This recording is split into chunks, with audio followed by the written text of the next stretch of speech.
Hallelujah. So, sino po dito ang na-trap or na-paralyze? Nakaranas po ba kayo nito? Amen. Amen. Super. Na-paralyze. Alam mo yung parang na-trap ka dahil yung nag-aalala ka sa opinion ng iba or ng kapwa mo sa iyo. Nakaranas po ba ang lahat nito? Amen. Akala ko ako na naman mag-isa. Praise the Lord, may kasama na ako ngayon. So at dahil dyan, dahil dito sa mga desisyon nangyayari sa atin, kapag na-trap po tayo sa ganitong alalahanin sa buhay, magkakaroon, parang wala pong silbi yung ating, tawag nito, magwawala po tayo ng silbi, kumbaga. So kailangan natin pag-aralan ang mga bagay na ito. At ano po ang title ng topic natin for this morning? Break free from pleasing people. Sino po yung mahilig mag-please dito ng tao? Dati ako. Dati ikaw. Ako din po. Ganyan din po ako. So, dito makikita natin na maaaring may mga action ka at paniniwala ka na binago mo dahil natakot ka sa criticism at rejection. Diba? Ang gusto mo ay yung tao yung palaging mag-approve sa'yo. At gusto mo palaging magaganda ang maririnig mo galing sa kanila. Kapag yan po ang nangyayari sa atin, ibig sabihin, people pleaser po tayo. Okay? So, example na lang po. Paano po natin alam na tayo po ay people pleaser? Kapag may opinion ka na tama naman, pero dahil iisipin mo na kapag sinabi mo yung opinion niya, baka magagalit siya sa'yo, kaya hindi mo na lang sasabihin yung opinion na yun. So, sino yung piniplease mo? Yung tao. Amen. Now, kapatid, pag ganito ang ginagawa mo, balang araw, hindi mo na makikilala ang totoong ikaw. Bakit? Kasi nabubuhay ka para sa approval ng ibang tao at hindi sa approval ng Diyos. Okay? Kaya ang title natin ano? Basahin niyo ulit. 1, 2, 3. Break from people pleasing. Okay. So, breaking free from people pleasing. So, paano ba natin matatagumpayan ang pagpiplease ng ibang tao or sa ibang tao? So, meron po tayong tatlong pag-uusapan dito. Ito po yung topic natin. Ito po yung points na ating pag-uusapan. Number 1, serve to please God. And then pangalawa, live for God's approval.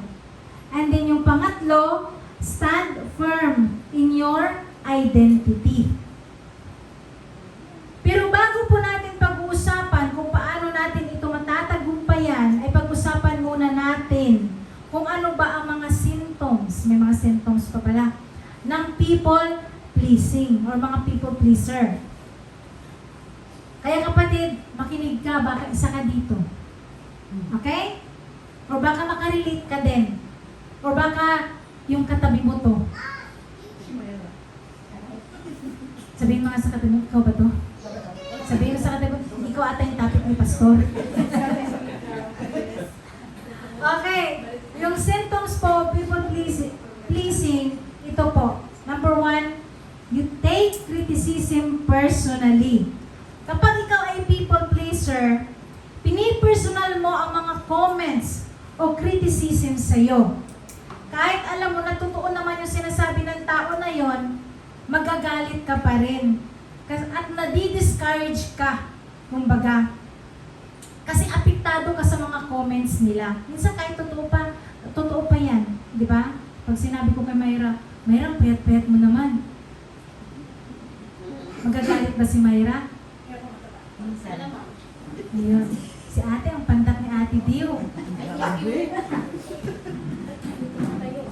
Hindi ako natayo, uy. Ano, iti-take mo ba yung personally, yung mga criticism na yon? Masakit di po ba? Ito po yung mga symptoms ng mga people pleasing. Kung alam mo naman sa sarili mo na totoo, sinabi, ay, mayroon payat mo. Ay, oo nga eh. Wala kasi ako makain. Ganun ba? Diba? Pag sinabi ko naman kay Ate Dio, ang pandak naghanap kasi ako ng lupa. Di ba? Hindi mo iti-take personally yung mga criticism. Okay? Kapag sinabihan ka ng hindi maganda or parang kahit totoo pa naman, ang nangyayari sa'yo, so, at dami to, naiinis ka sa taong nagsabi sa'yo. Yan po yung you take criticism personally. Okay? So dahil, kapatid, tandaan nyo, bilang Kristiyano, parte na po ng buhay natin ang criticism, condemnation, and persecution. Dati po, nung hindi pa po ako ganun kalalim sa Panginoon, every time na nagsasabi sa akin, kahit sinasabi pa nila dati, ay, pastora, hindi pa ako nun pastor, nun. Ay, hindi to si pastor. Ay, hindi to si hallelujah. Nagagalit ako nun. Nagagalit ako. Tinitake ko ng personal yung mga criticism na yun. Pero habang tumatagal ka bilang Kristiyano, ang ginagawa mo, pag may nagpipersecute sa'yo, may nagko-condemn sa'yo, may nagkikritisim sa'yo, it's okay lang, Lord. Part ito ng pagsunod ko sa'yo. Amen? So hindi mo na na-take personally yung mga criticism na yan. Amen? Pangalawa, you have a fear of rejection. Now, kung takot ka sa rejection, sino ang piniplace mo kapag takot ka sa rejection? Yung mga tao, di ba? Kasi alam niyo po, para tayong for example, alam mo yung Voice Philippines? Sino nakaalam dito ng Voice Philippines? Okay. Kunyari, aawit ka doon, di ba? May mga judge sa harapan mo, may mga tao din sa harapan mo. Pag may judge sa harapan mo, syempre, ang hinihintay mo bilang performer or sumali doon, ang gusto mo thumbs up, di ba? Ayaw mo nang down, di ba? Pero minsan, hindi lang ang judge na tinutukoy natin dito sa personal natin na pamuhay, yung mga kaibigan mo, kapatid mo, pamilya mo, di ba? Takot kang ma-reject dahil sa mga sinasabi mo o mga plano mo sa buhay. For example, gusto mong bumili ng lupa, gusto mong bumili ng property. Pero dahil ayaw ng pamilya mo, takot ka ma-reject, hindi mo na bibilin yung property na yun. So, sino piniplease mo? Yung tao. Di ba? And then, for example,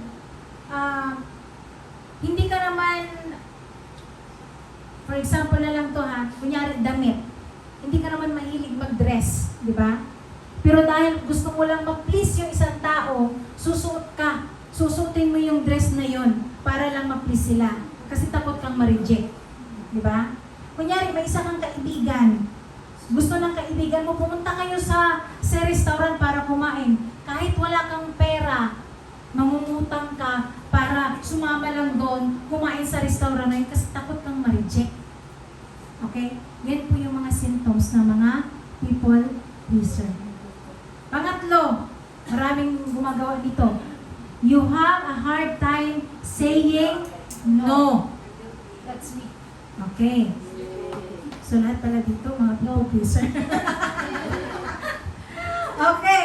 So isang taong people pleaser ay mahirap magsabi ng no. Palagi siyang yes, yes, yes. Di ba? Kasi kailangan mo ma-please yung kausap mo. Di ba? Ganun pala yun. Pag nagsasabi pala ako ng yes, yes lagi. So titingnan mo rin, dapat may discernment ka rin para magsabi ng no. Okay? Sabi dito sa Bible verse na Kawikaan 29:25, huwag mong ikabahala ang sinasabi ng iba. Magtiwala ka kay Yahweh at mapapanatag ka. So kapatid, kung gusto mo mapanatag at mapabuti, huwag mong ikabahala ang sinasabi ng iba. Okay? Proverbs sa English. Okay? Ganyan po ang kalagayan po ni Pontius Pilate. Okay? Na hindi niya na-please yung Diyos sa ginawa niya. Alam niya, nung time na yon, walang kasalanan ang Panginoong Hesukristo. Di ba? Walang kasalanan ang Panginoong Hesukristo. Pero dapat tao eh. So sino ngayon na sino ngayon ang pinlis ni Pontius Pilate nung panahon na yon? Yung mga tao, kasi takot siyang ma-reject, di ba? Baka takot siyang matanggal sa kanyang posisyon pag sinunod niya yung conviction niya, di ba? Kasi alam niya sa sarili niya na walang kasalanan ng Panginoon, di ba? So ganyan po ang nangyayari. In Mark chapter 15:15 nasabi dito, sa paghangad ni Pilato na mapagbigyan ang mga tao, pinalaya niya si Barabas at si Jesus naman ay kanyang ipinahugupit at pagkatapos ay ibinigay sa kanya upang ipako sa krus. Kapatid, sino ang pinlis dito ni Pontius Pilate? Ang mga tao. Di ba? Hindi ang Diyos. Kaya dalangin ko na piliin mo ang Diyos dahil mahal na mahal ka niya at sa kanya mo lang matatagpuan ang tunay na kagalakan. Hindi po sa tao. Kasi pag ipinibigay mo ang lahat para sa tao, kulang pa rin yan. Kulang. Walang contentment ang tao. So now, paano ba natin mapapagtagumpayan ang pagpapalugod sa ibang tao? Paano ba natin ma-overcome yung pagpiplease natin sa ibang tao? Okay? Number 1, serve to please God. Okay? So kung maglilingkod ka ba sa Diyos, siya lang ba ang piniplease dapat natin? Kapag naglilingkod po tayo sa Diyos, siya lang ang ipiplease natin at hindi ang tao. Ang ibig sabihin, maglilingkod ka ng buong puso. Yung gusto mo lang ma-honor siya. Siya lang yung maparangalan sa ginagawa mo at hindi ang ibang tao. Kapag may ginagawa po ba tayo dito, for example lang, sa paghugas mo ng plato, nagwawalis ka, nag-aayos ka ng chair dito sa loob ng church. Ano ba ang gusto mo para mapuri mo ang Diyos o mag-glory mo ang Diyos o para mapansin ka ng ibang tao? Uy, ang galing niya naman, nag-ayos siya naman, ang sipag niya naman, nagwalis siya, ay sipag niya naman, naghugas siya ng plato. Ganon. So pag ang thinking natin, every time na may ginagawa tayo ay para mapansin tayo ng ibang tao, mali po yung puso na yun. Dapat every time na may ginagawa tayo mga kapatid, dapat ang piniplease natin ay ang Diyos. Nakikita man ang tao o hindi, ikaw po'y magpapatuloy na maglilingkod sa Kanya sa kahit anong paraan. Amen po ba? Amen. Kaya kung may ginagawa ka man ng kabutihan, hindi nakikita ng ibang tao, ang mahalaga po nakita po ng Diyos. Amen. Amen? Wala tayong malilihim sa Kanya. Kahit yung laman ng puso mo, laman ng isip mo, ang Diyos ang nakakaalam yan. At hindi yan lingid sa Kanya. Amen? Amen. In Matthew chapter 6 verse 1 to 4, sabi dito, pag-ingatan ninyo hindi pakitang tao lamang ang paggawa ninyo ng mabuti. Kapag ganyan ang ginawa ninyo, wala kayong matatamong gantimpala buhat sa inyong amang nasa langit. Verse 2, kaya nga kapag naglilimos ka, huwag mo nang ipag-ingay pa, gaya ng ginagawa ng mga mapagkunwari. Naglilimos sila sa mga sinagoga at sa mga lansangan upang sila'y mapuri ng mga tao. Tandaan ninyo, tinanggap na nila ang kanilang gantimpala. So mga kapatid, huwag po tayong maglingkod or tumulong kung papuri lamang ng tao ang hinahanap natin o hinahangad natin. Dahil ayon po sa talata, tinanggap po na ang reward mo. Kung tao lang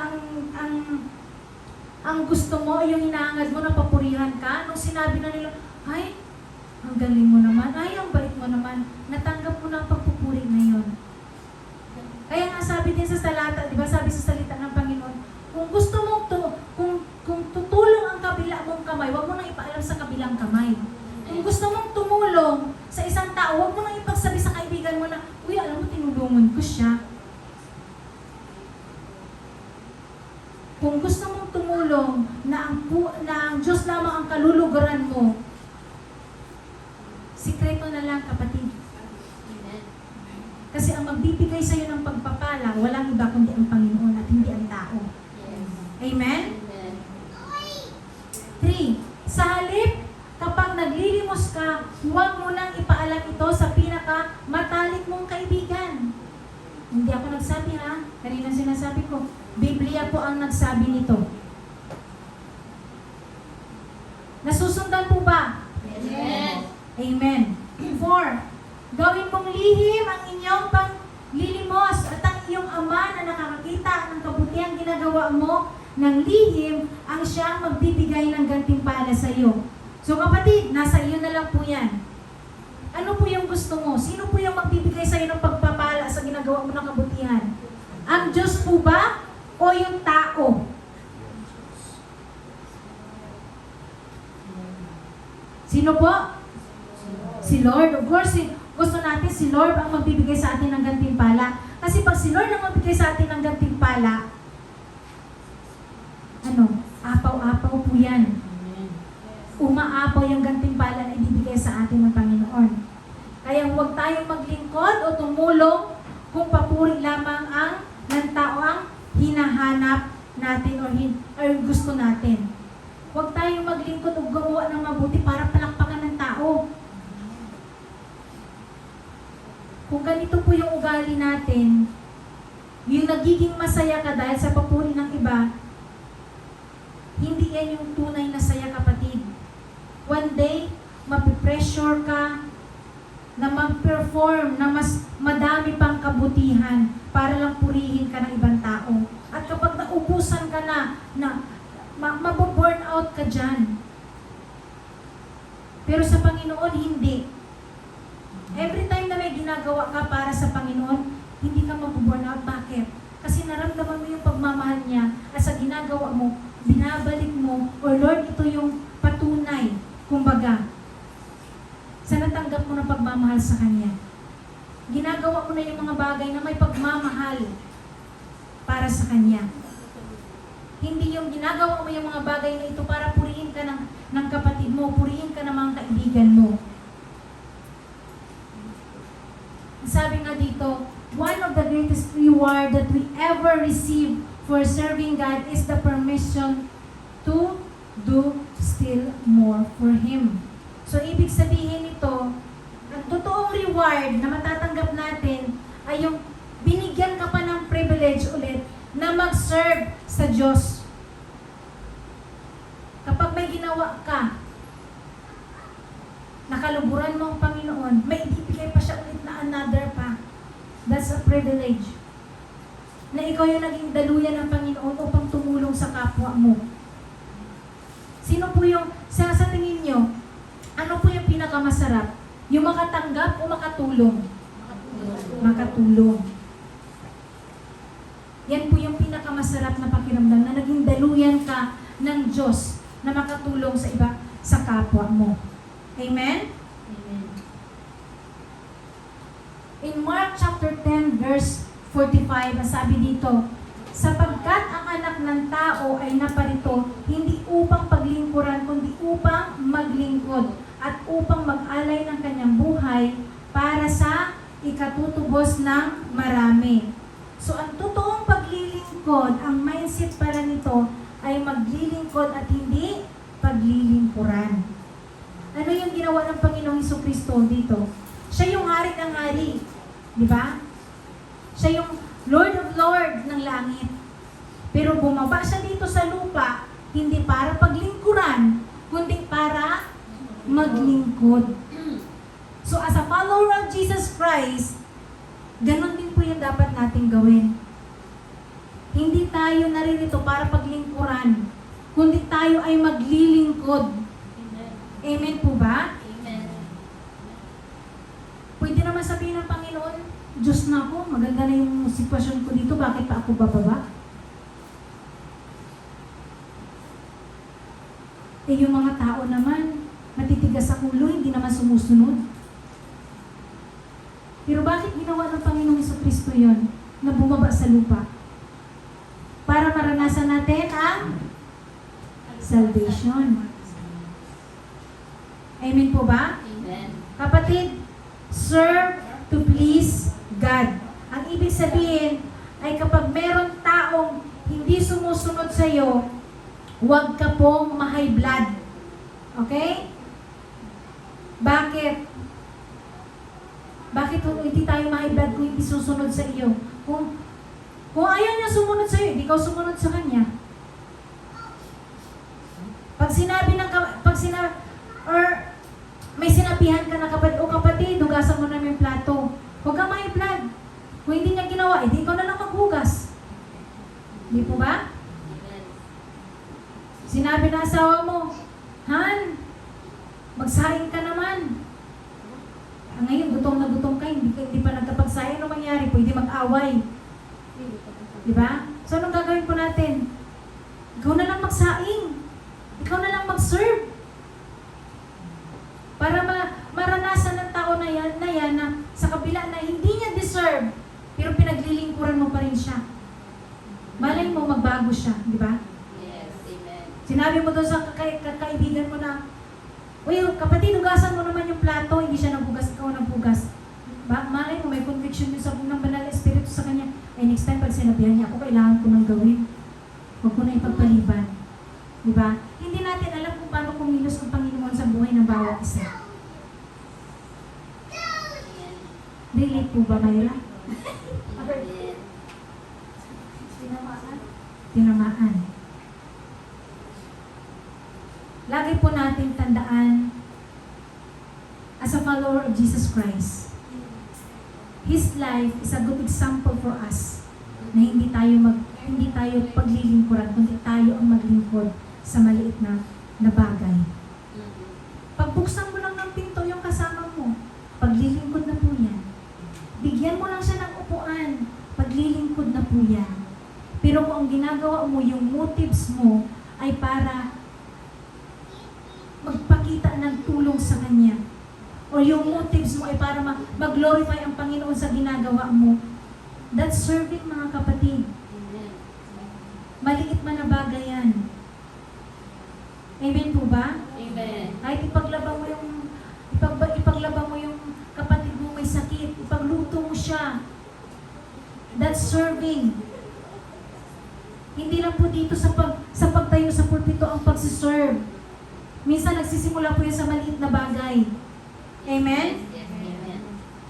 In John chapter 13 verse 14 to 15, ang sabi dito, kung ako nga ang Panginoon at guro ninyo ay naghugas ng inyong mga paa, dapat din ninyong hugasan ang mga paa ng isa't isa. 15, binigyan ko kayo ng halimbawa upang inyong tularan. So ano yung binigay sa atin patungkol sa paghugas ng paa ng Panginoong Jesucristo? Ano yung halimbawa na kailangan natin gawin? Tularan siya. Amen. Can you imagine? Yung sa panahon nila dati, naglalakad lang sila. Wala silang sapatos.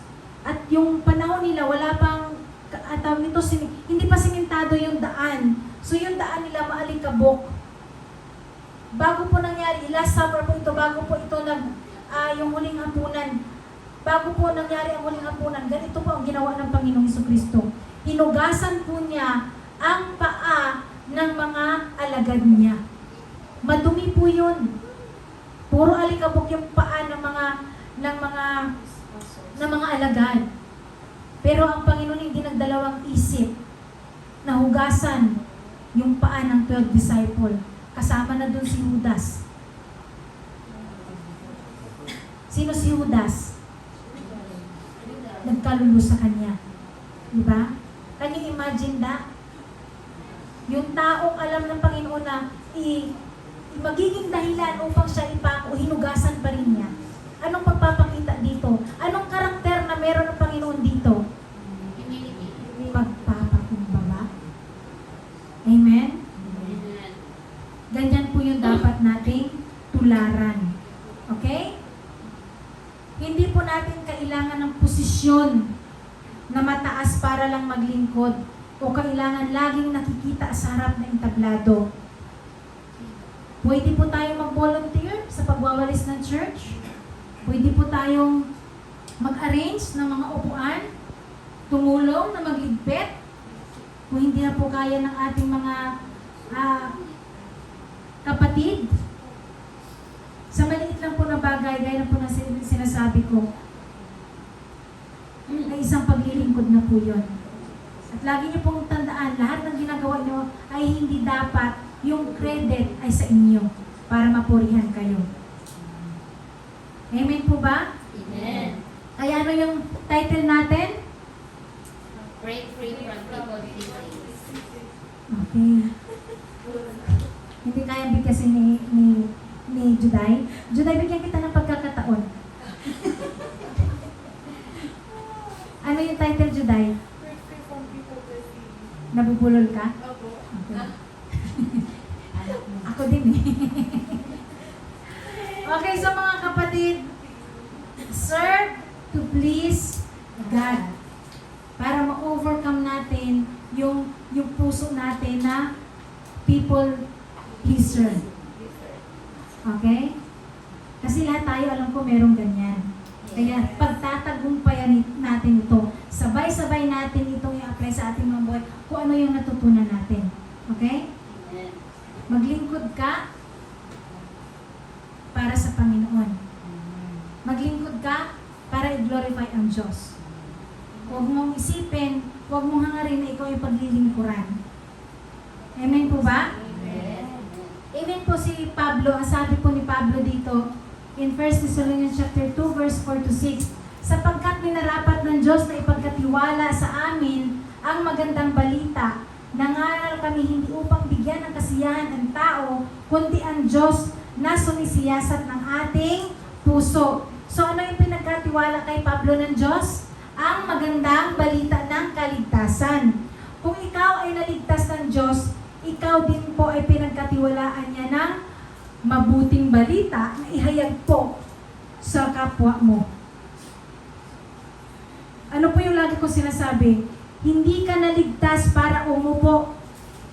Naligtas ka para maglingkod, mag-serve. Yung naranasan mo na salvation, huwag kang maging madamot. Iparanas mo din sa iba, ipanalangin mo rin sa iba na, Lord, ako ano man yung naranasan ko na salvation na ito, na maranasan ginawa ng iba. So para maranasan ng iba, anong gagawin natin? Gaya ni Pablo, anong ginawa ni Pablo? Naghayag siya ng magandang balita. Kaya salamat sa life ni Paul. Di ba? 13 book ang sinulat niya sa New Testament. Kagamit-gamit ang buhay niya. Pero ano ang sabi niya dito? Ipinagkatiwala sa amin ang magandang balita. Nangaral kami hindi upang bigyan kasiyahan ang tao, kundi ang Diyos. Amen. Next verse, 5 to 6. Alam ninyo na ang aming pangangaral ay hindi sa pamagitan ng matatamis na pangungusap o ng mga salitang nagkukubli ng kasakiman. Saksi namin ang Diyos, hindi kami naghangad ng papuri ninyo o ninuman. Grabe si Paul, no? Nakita mo yung heart ni Paul? Hindi niya hinangad na purihin siya ng mga tao sa kabila ng ginagawa niya. Kundi ang Diyos lang ang gusto niyang magpuri sa Kanya. Pero sometimes, naalala ko nun, may tinulungan ako na isang pastor dati. Tapos, pinost pa naman niya, tapos tinagpa niya sa akin. Sabi ko kay tatay, sabi ko sa pastor ko, sabi ko, tayo gusto ko yung si Lord lang yung magpuri sa akin, hindi ng tao, napuri na tuloy ako ng mga tao. Kung parang ganon. Pero sabi sa akin ni tatay nun, ni tatay Ken, sabi niya, anong gusto mo na bumaba ang Panginoong Isu Kristo para sabihin, pinupuri kita. Sabi niya minsan, ang Panginoon gumagamit ng ibang tao para ma-appreciate yung ginagawa mo. Pero wag po natin pangarapin yun, ha? Mas maganda yung tumutulong ng secret. Okay? Kaya ngayon, pag tumutulong ako, huwag mo ko ipusta. Sa atin lang to, saka kay Lord. Ayun. Alam niyo po, may isang tao na grabe pag tumulong siya. Grabe siyang tumulong. Halos sa buong buhay niya, wala siyang ginawa kundi tumulong lang tumulong sa kapwa niya. And then one day, namatay po siya. Feeling ng mga tao, wala siyang silbi kasi nga, wala siyang pera, yung ganun. Pero nung namatay siya, nagsulputan yung mga taong tinulungan niya. Ano po yung magandang lesson dito? Na kahit patay na siya, nakatanim yung ginawa niyang kabutihan sa mga taong tinulungan niya. Amen? So sana meron din tayong heart na tumulong ng kapwa natin. Kapatid, yung mga pagpapala na meron tayo, hindi yan para mag-increase yung pamumuhay natin. Kundi binigyan pa tayo ng more blessing ng Panginoon para i-increase natin yung pagtulong natin sa kapwa natin. Amen po ba? Amen. So dalangin ko no, lahat tayo merong ganon. Colossians chapter 3 verse 23-24, sabi dito, ano man ang inyong ginagawa, gawin ninyo ng buong puso na para sa Panginoon. Kayo'y naglilingkod at hindi sa mga tao. Sapagkat si Kristo ang Panginoong pinaglilingkuran ninyo at alalahanin ninyong pagkalooban kayo ng Panginoon ang gantimpalang inilaan niya para sa inyo. Kapatid, kapag naglilingkod ka sa Diyos at hindi sa tao, meron kang gantimpala na inilaan ang Panginoon sa atin. Amen po ba? Amen. So huwag tayo mag-please ng tao. I-please natin ang Panginoon sa lahat ng ating ginagawa. Kahit na hirap ka na minsan. Alam niyo po ba sa pastor, this week, hindi po ako okay, sa totoo lang. Even kagabi, I'm not okay. Gusto kong maglingkod sa Panginoon, sa anumang, kahit sa anong way, Lord. Because I love you so much. Gusto ko, yung mapaluguran kita. Gusto kong mag-serve sa'yo, hindi lang sa'yo, kundi mag-serve din ako sa people mo. Hindi po madali yung schedule. Babysit, busy sa trabaho. 3 beses kami nagpa-practice ni Yui sa pagkanta, hindi ko pa rin po makuha-kuha. Umiiyak na po ako sa Panginoon. Kasi Lord, I want to give my best sa inyo. Si Lord lang po nakakaalam ng heart ko. Pero sabi ko, minsan gusto ko nang tumigil. Lord, hindi ko to forte. Pero dahil wala yung worship leader, tinayuan ko po yung mga bagay na hindi ko naman forte para na makapaglingkod sa Panginoon. Hindi po siya madali. Kapag dyan lang po kayo, madali lang sumabay sa kanta. Pero to lead the worship, hindi po madali. Amen. Kaya nakafocus lamang po ako sa Diyos. Kanina bago mag-start, nagpa-practice pa kami ni Yui, hindi ko pa rin makuha-kuha yung todo. Gusto na tumulo ng luha ko, sabi niya, huwag kang umiyak.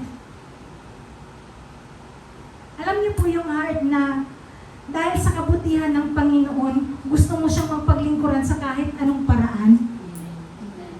Ganon. Ganon po yung pagmamahal na gusto kong ibigay sa Panginoon. Hindi ko man mapantayan yung pagmamahal niya na ginawa sa akin. But Lord, I want to serve you. Gusto ko ikaw yung mag-glorify sa buhay ko. So kapatid, I pray Lord, na ang bawat isa sa atin, sa bawat ginagawa natin, isipin mo, nag-glorify ba ang Diyos sa ginagawa mo? The way you talk to people, yung conversation nyo, napupuri ba? Nag-glorify ba ang Diyos? Nasishare mo ba siya sa kapwa mo? O yun ang pag-uusapan nyo yung mga buhay ng ibang tao? Kapatid, kapag nakipag-usap ka sa kapwa mo and you share the gospel, share mo yung testimony mo sa mga tao, you serving God. Kasi ang Diyos ang naitaas doon sa conversation nyo. Amen po ba? Amen. Ano sabi dito ng Panginoon sa kanyang talata? Kapag naglilingkod ka sa Panginoon, may gantimpalang inilaan siya sa atin. Amen? Yes. Sabi din dito, Christianity is hard when we try to serve God in man's way instead of serving God in God's way. Nakukuha po ba natin? Amen. So maglingkod tayo sa Panginoon ayon sa kanyang kaparaanan. Hindi tayo maglilingkod sa Diyos ayon sa kaparaanan ng tao. Yes. Amen. Amen po ba? Amen. So paano ba natin matatagumpayan ang pagpiplease natin sa ibang tao? Una, serve Please, God. to please God. Pangalawa, live for God's approval. So mabubuhay ka na ang validation or worth mo ay kukunin mo sa Diyos. Ibig sabihin, ang iyong purpose ay kukunin mo sa Diyos. Ang mag-approve sa iyo ay walang iba kundi ang Diyos at hindi ang tao. Sa gagawin mo, dapat ang Diyos ang mag-approve at hindi ang tao. Ang Diyos dapat magsasabi sa iyo na anak, gagawin mo ito, hindi ang tao.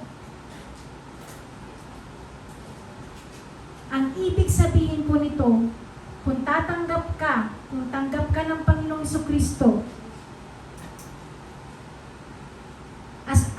we receive Jesus Christ as our Lord and Savior. Kapag may inuutos sa iyo, anak, ito yung dapat mong gawin. Dapat gawin mo yun. Pero minsan, pag sinasabi ng Diyos, anak, ito yung dapat mong gawin. Pero ang ginagawa natin, yung sinasabi ng ibang tao. For example, every Sunday, ang Sunday nakasulat yan sa Bible, every Sunday ay para yan sa Panginoon. Yan yung kalooban ng Diyos. Anak, ilaan mo yung ikapitong araw mo para sa akin. Pero may nag-invite sa'yo na kaibigan mo, kapatid, may party doon, atin tayo ng birthday. Tawang-tawa sa atin.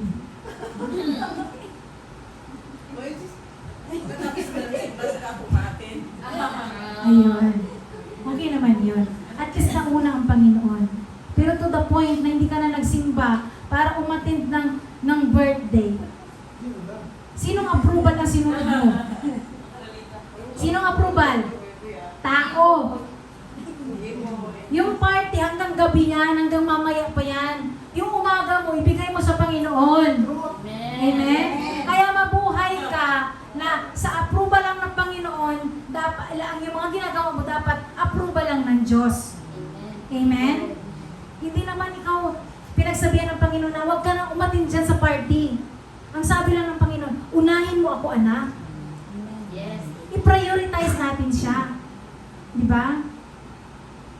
Pahalagahan natin siya. Diyan po yun makikita.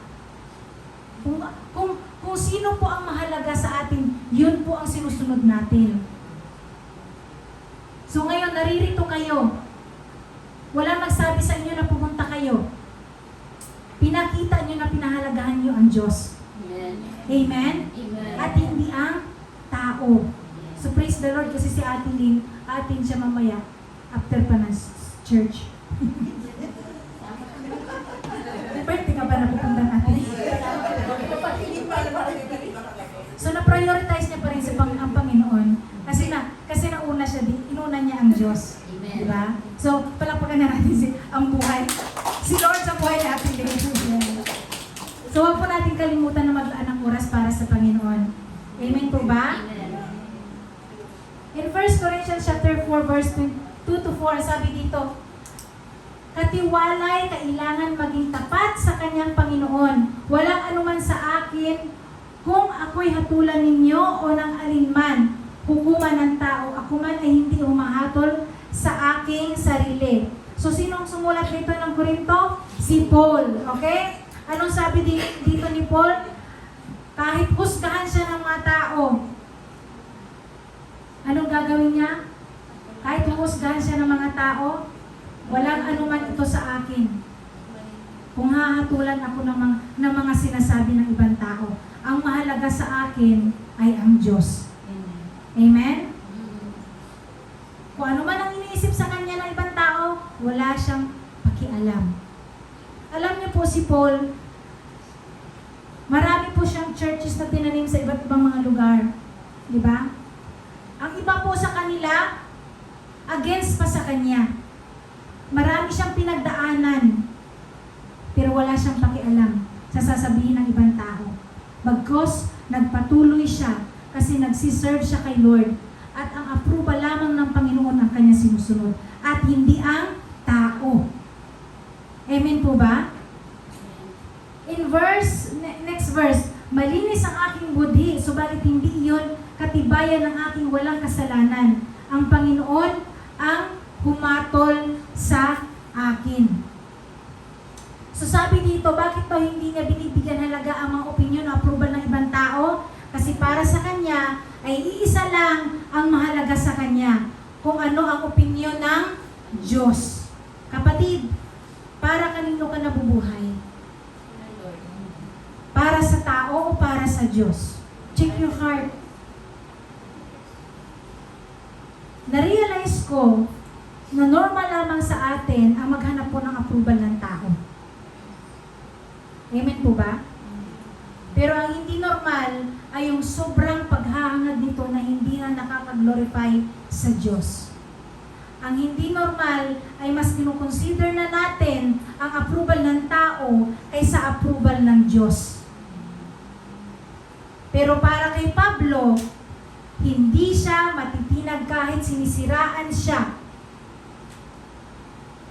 Kasi ang approval ng Diyos ang kanya sinusunod. Amen po ba? Sabi nga dito ni Billy Graham, siya po nagsulat dito, we often seek to please ourselves first instead of God. What is interesting is that when we seek to please God first, very often we discover that we end up far more pleased than we did when we put ourselves first. So kapatid, wala kang ibang pagkukunan ng value mo bilang tao kundi ang Diyos. Amen po ba? Amen. Hindi mo ito kukunin sa opinion ng ibang tao. Last, stand firm in your identity. So magpakatatag ka sa tunay na identity mo. Kung ikaw ay nanampalataya sa Panginoong Jesucristo, ikaw ay ikaw ay anak na ng Diyos. Amen po ba? Yayakapin mo ang katotohanan kung paano ka titingnan ng Diyos at hindi kung paano ka titingnan ng ibang tao. So ang ibig sabihin, hindi mo kailangan na pagtatrabahuan ang worth o halaga mo. Dahil ikaw ay mahalaga na sa Diyos dahil anak kanya. Amen po ba? Sino po ba ang anak ng Diyos dito? Amen. Hala, walang tumaas ng paa. Paa. Praise the Lord, lahat tayo ay anak ng Panginoon. Pero nasasabi din po sa Biblia, hindi pulat ay anak niya. Yes. Amen. At sino ang mga anak niya? Yung sumusunod lamang sa kanyang salita Amen. at kalooban. So kung sumusunod ka sa salita ng Diyos at sa kalooban ng Panginoon, congratulations. Magkapatid na tayo. Amen. Anak ka nga ng Diyos. Praise God. Praise the Lord. Yes. It doesn't matter kung ano ang tingin ng mga tao sa iyo. Hindi mahalaga kung mababa ang tingin sa iyo ng mga kaibigan mo. Hindi mahalaga kung minamaliit ka nila o ng ibang tao. Hindi mahalaga kung nilagay ka ng pastor mo sa maliit na ministry o sa pinakamaba na ministry. Ang mahalaga kung anong tingin sa iyo ng Diyos. Ang importante kung ano yung value mo sa Diyos. Ikaw ay minahal niya at anak niya. At hindi nakadepende ang performance mo sa Kanya. Kasi siya na mismo gumawa niyan para sa iyo. Amen po ba? Amen. So tandaan mo ito, yung value mo ay hindi dapat sa performance or kundi sa posisyon mo. Anong posisyon ito? Anak na ng Diyos. Alam mo, may isang reason kaya nagiging people pleaser ang isang tao kapag kinukuha nila sa kapwa nila ang kanilang value. Para maging in ka, bibili ka ng kotse kahit hindi mo kaya. Bibili ka ng iPhone, ano ba pinaka-new ngayon iPhone? 17? 17. Bibili ka ng iPhone para maging in sa mundong ito. Di ba? Yan yung ginagawa natin.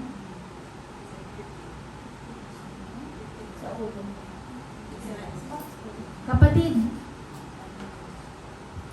kahit naka-budget na yung pera mo, para maging in ka lang sa grupo, sasama ka para mag-over the town. So nakikita mo kung saan nakadepende ang value mo? Sa tao. Pero sa Panginoon, wala ka nang gagawin. Anak ka na niya. Kaya lagi mong tandaan yung identity mo. Yes. Okay? Lagi mong tandaan. Kaya stand firm in your identity. Kahit mag-disagree yung mga tao sa'yo, basta alam mo yung sitwasyon mo, alam mo yung posisyon mo sa harap ng Panginoon. Amen? Amen. Alam niyo po sa akin, sa totoo lang, sa pagtayo ko, ang dami pong nag-disagree. Kasi hindi po ako nakapag-aral ng Bible school to be a pastor.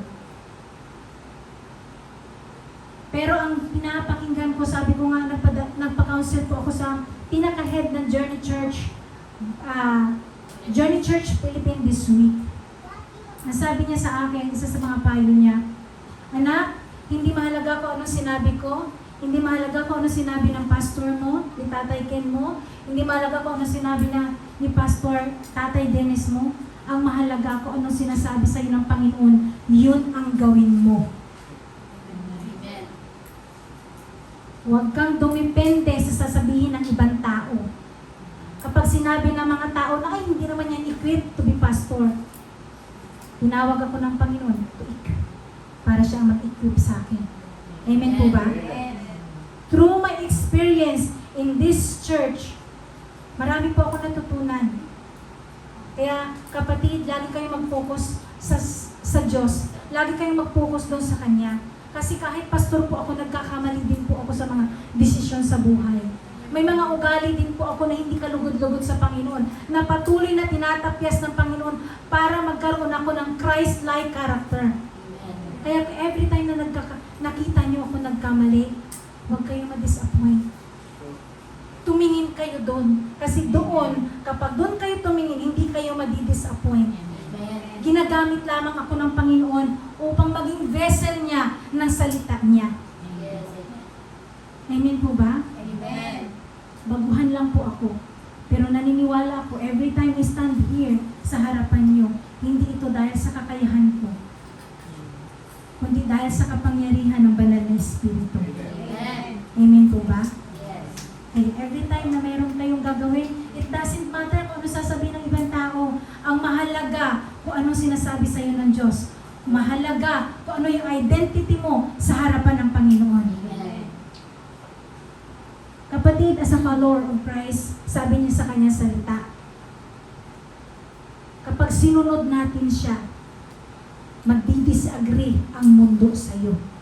Kaya maging ready ka po. Maraming ang persecution na pagdadaanan, maraming condemnation, maraming criticism, but it doesn't matter.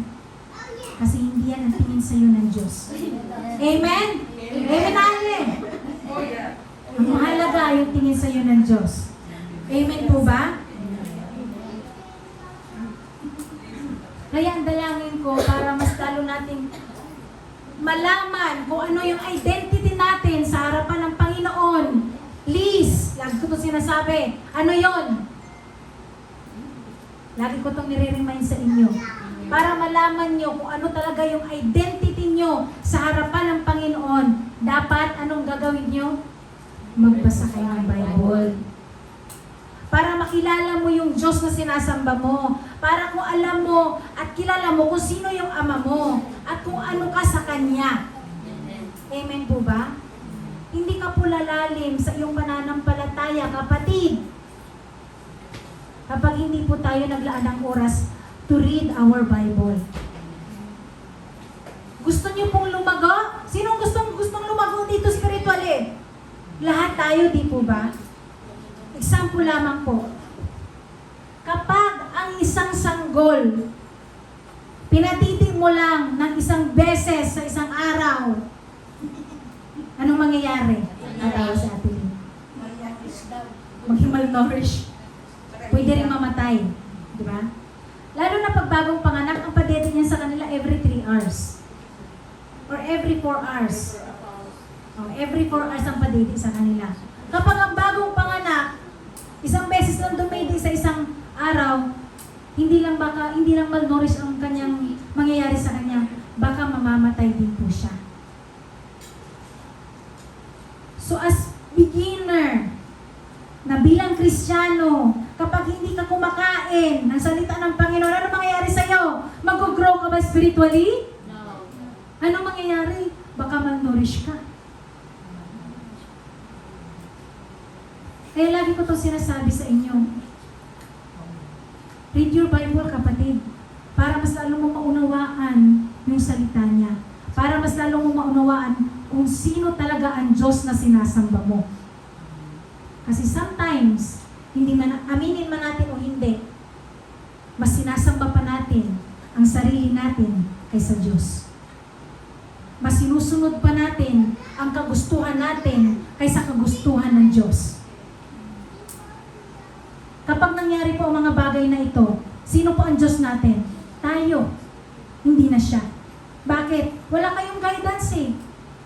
Sabi ko nga kay Ate Lynn, the Bible is the compass. Compass saan? Papuntang langit. Kung hindi ka nagbabasa ng Bible, paano ka maa-align? Ano magiging daan mo? Huwag kang umasa sa atin-atin lang na Sunday service. Ang mas maganda, meron kang personal na relasyon sa Diyos. May personal ka na oras para sa Kanya. Amen? Amen. Mahalaga po yun para mas lalong lumalim ang relasyon mo sa Kanya.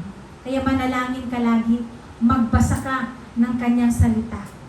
Amen po ba? Amen. In Psalms 139:14, pinupuri ko kayo dahil kahanga-hanga ang pagkalinga nyo sa akin. Nalalaman ko na ang inyong gawa ay tunay na kahanga-hanga. So maaaring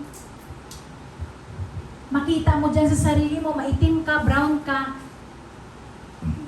Hindi ko nababalikin sa Ate Bill kasi baka. At saka si Mayra.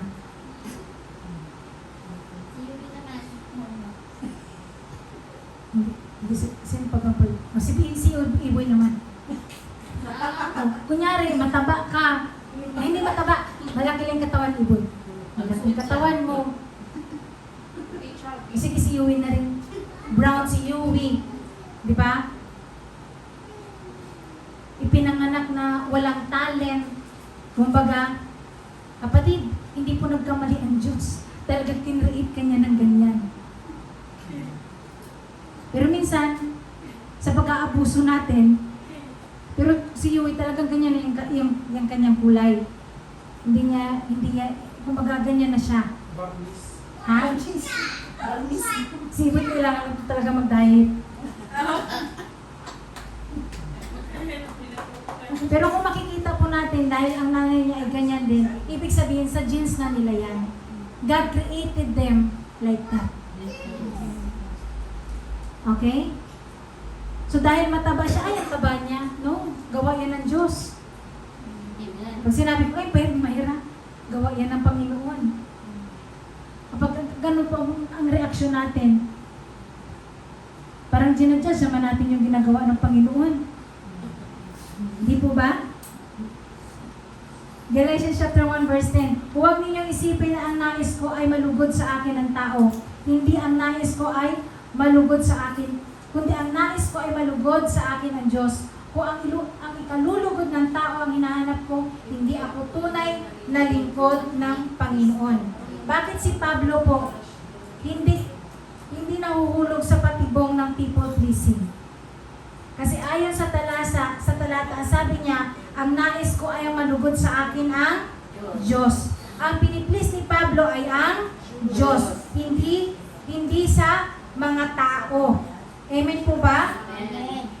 Ang sabi din dito, if your identity is found in Christ, then it matters less and less what people think of you. Amen. Amen po? Amen. At ang sabi din dito, when we try to please everybody, we end up pleasing nobody. Kasi ang tao, walang contentment. Minsan, may ginawa ka ng isang bagay na napuri ka, ang gagawin mo, mas more mo pang gagawin hanggang sa wala ka nang maibigay. Amen? Amen. Kaya lagi po nating tandaan, our identity sa harap ng Panginoon. Who you are in Christ, kapatid? Basahin nga po natin. I am loved. I am accepted. I am a child of God. I am Jesus' friend. I am joined there with Jesus, sharing His inheritance with Him. I am united with God and one spirit with Him. I am a temple of God. His Spirit and His life lives in me. I am a member of Christ's body. I am redeemed and forgiven. I am complete in Jesus Christ. I am united with God and one spirit with Him. Ulit na. I am a member of Christ's body. Yes. Inulit lang. Kapatid, yan po yung ating identity sa harap ng Panginoon. Amen po ba? Dito po ako magtatapos. God approval is what matter. Hindi ang approval ng ibang tao. Ang mahalaga, ang ginagawa mo now is to please God, and one day, makikita mo yan sa langit ang mga reward na kailangan mo. At sasabihin pa ng Panginoon sa iyo, well done, anak. Kaya kapatid, paano mo titigilan o paano ba natin matigil o ma-overcome ang pagpapalugod sa ibang tao? Una, serve to please God. Kung maglilingkod ka, ay sisiguraduhin mo na kaya mo, kaya ang ginagawa mo ay paglilingkod para sa Diyos at hindi para purihin ka ng kapwa mo. Pangalawa, live for God's approval. Wala kang ibang pagkukunan na magiging value mo bilang tao, kundi ang Diyos lamang. Pangatlo, stand firm in your identity. Kung ikaw ay nanampalataya sa Panginoong Hesus, ikaw ay naging anak na niya. So yakapin mo ang katotohanan kung paano ka titingnan ng Diyos at hindi kung ano ang tingin sa iyo ng ibang tao. At pag ginawa mo ang mga bagay na ito, kapatid, pinapaluguran mo ang Diyos. Piniplease mo ang Diyos. Amen po ba?